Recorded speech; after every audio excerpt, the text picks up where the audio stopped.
گزشتہ درس میں ماعز بن مالک الاسلمی رضی اللہ تعالیٰ عنہ کی توبہ کا ذکر کیا گیا۔ مسلم شریف کی اسی روایت کے اندر ایک اور واقعے کا ذکر ہے جو ایک صحابیہ سے منسوب ہے۔ تو اس حدیث کے جو راوی تھے حضرت بریدہ ابن الحصیب رضی اللہ تعالیٰ عنہ، وہ خود بیان کرتے ہیں کہ ماعز بن مالک الاسلمی رضی اللہ تعالیٰ عنہ کے توبہ کے بعد قبیلہ غامد کی ایک اور عورت نبی کریم صلی اللہ علیہ وسلم کی خدمت میں حاضر ہوئی۔ عرب میں ایک بہت بڑا قبیلہ تھا جس کا نام تھا ازد، اور ازد قبیلے میں ایک قبیلہ ایک خاندان تھا جس کا نام تھا جوہینہ، اور اسی جوہینہ قبیلے میں یا خاندان میں ایک خاندان تھا غامد۔ تو اس غامد قبیلے کی عورت صحابیہ نبی کریم صلی اللہ علیہ وسلم کی خدمت میں حاضر ہوئی، اور حدیث میں ان کو غامدیہ کہا گیا ہے، الغامدیہ، یہ قبیلے کا نام ہے۔ تو کہتے ہیں کہ فجاءت الغامدیہ، غامدیہ یعنی قبیلہ غامد کی عورت نبی کریم صلی اللہ علیہ وسلم کی خدمت میں حاضر اور کہا یا رسول اللہ صلی اللہ علیہ وسلم، اللہ کے رسول صلی اللہ علیہ وسلم، انی قد زنیت، میں نے زنا کر لیا ہے، فطہرنی، مجھے پاک کر دیجیے۔ کیسے پاک کرنا ہے؟ یعنی مجھ پر حد جاری کیجیے، جو اسلامی حد ہے وہ جاری کر کے مجھے اس گناہ سے پاک کر دیجیے۔ نبی کریم صلی اللہ علیہ وسلم نے انہیں بھی لوٹا دیا اور کہا کہ جاؤ اللہ سے توبہ کرو، دوبارہ جاؤ اور اللہ سے توبہ کر لو، مغفرت اللہ سے مانگو۔ لیکن کہتے ہیں کہ جب اگلا دن آیا تو وہ عورت دوبارہ آئی اور پھر کہا یا رسول اللہ، اے اللہ کے رسول صلی اللہ علیہ وسلم، لما تردنی، مجھے کیوں آپ واپس بھیج رہے ہیں؟ مجھے لگتا ہے کہ آپ مجھے اسی طرح لوٹا رہے ہیں جس طرح سے آپ نے ماعز بن مالک الاسلمی کو لوٹا دیا، مجھے اسی طرح آپ لوٹانا چاہ رہے ہیں۔ تو بار بار وہ اصرار کرتی اور نبی کریم صلی اللہ علیہ وسلم اسے لوٹا دیتے۔ تو پھر وہ کہتی ہیں فواللہ، اللہ کی قسم، میں حمل سے ہوں، میں حاملہ ہوں، یعنی زنا کے نتیجے میں مجھے حمل بھی ٹھہر گیا ہے، میں حاملہ ہوں۔ تو آپ صلی اللہ علیہ وسلم نے کہا اگر بات ایسی ہے تو جاؤ ابھی، اور جب تک بچہ جن نہیں لینا پھر نہیں آنا۔ تو کہتے ہیں کہ جب وہ بچہ اس کو بچہ پیدا ہوا تو وہ بچہ لے کر نبی کریم صلی اللہ علیہ وسلم ایک کپڑے میں لپیٹی اور لے کر آ گئے۔ اللہ کے رسول صلی اللہ علیہ وسلم، اب تو میں نے بچہ بھی جن دیا ہے اور یہ بچہ آپ کے سامنے ہے، اب مجھے پاک کر دیجئے۔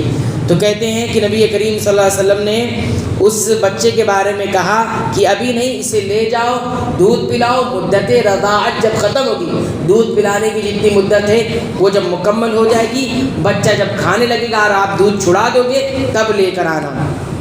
آپ دیکھیے کس انداز سے نبی کریم صلی اللہ علیہ وسلم اتنی ساری مہلت اسے دے رہے ہیں، لیکن توبہ اس کی اتنی سچی ہے کہ وہ دوبارہ لوٹ کر آ جائے گی، دوبارہ لوٹ کر آ رہی ہے۔ تو کہتے ہیں کہ جب اس نے اس بچے کا دودھ چھڑایا اور پھر بچے کو کیا کیا، لے کر آئی اور اس کے ہاتھ میں روٹی کا ٹکڑا بھی تھما دیا، تاکہ یہ دلیل ہو جائے کہ یہ بچہ دودھ چھوڑ چکا ہے اور اب یہ کھانے کے لائق ہو چکا ہے۔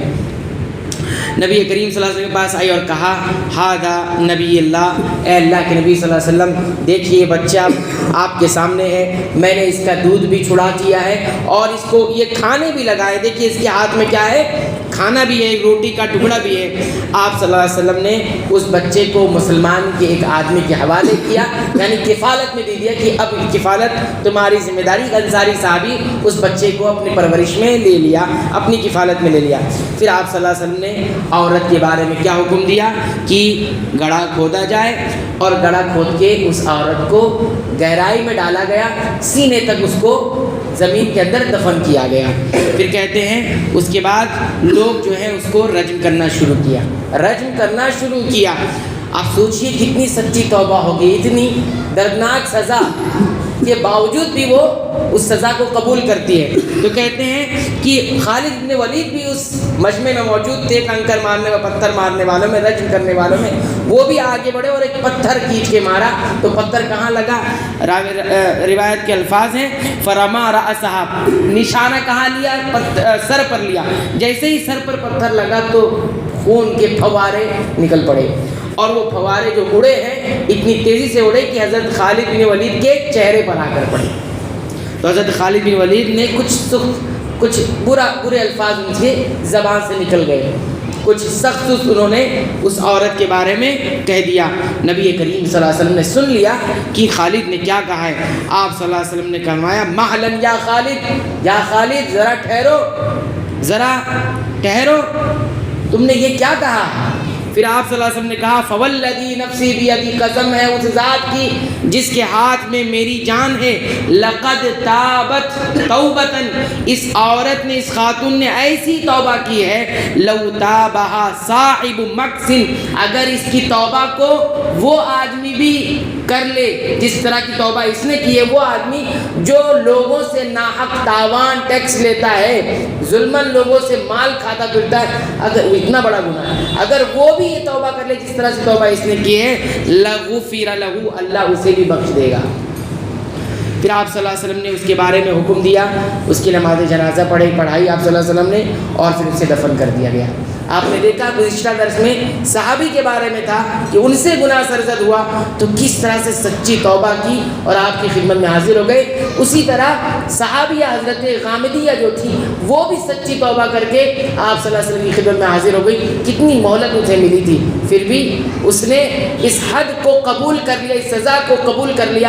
حالانکہ واپس چلی جاتی، معافی مانگ لیتی تو معافی مل جاتی، لیکن اتنا احساس جرم کا احساس اتنا شدید اور ایمان اتنا مضبوط تھا کہ نہیں، ہم اس جسم کو لے کر جو جسم داغدار ہو گیا ہے، جو جسم جو ہے زنا کی وجہ سے داغدار اور گنہگار ہو گیا، اس جسم کو لے کر ہم اللہ کے پاس حاضر نہیں ہوں گے۔ لہٰذا دنیاوی جو سزا کی حد تھی وہ اس کو قبول کر لیا، لیکن ایسا نہیں ہوا کہ جا کر توبہ خود کر لیتی۔ تو یہ ہے سچے تائبین، سچے توبہ کرنے والوں کا جو سچی توبہ ہوتی ہے اس انداز کی ہوتی ہے۔ کاش ہمارے اندر بھی وہ سچی توبہ کی تڑپ ہمارے اندر پیدا ہو، اللہ ہمیں بھی اس بات کی توفیق دے۔ تو یہ ایک گناہ ہے، ایسے ہی مومن کا کردار ہوتا ہے۔ نبی کریم صلی اللہ علیہ وسلم نے یہ بات بیان فرمائی ہے کہ ایک مومن اپنے گناہ کو کس طرح سے دیکھتا ہے۔ ایک مومن اپنے گناہ کو کیسے دیکھتا ہے؟ جیسے کہ وہ ایک پہاڑ کے نیچے کھڑا ہوا ہے اور پہاڑ اس پر گر جائے گا۔ یہ مومن کا کردار ہے گناہ کو تعلق سے۔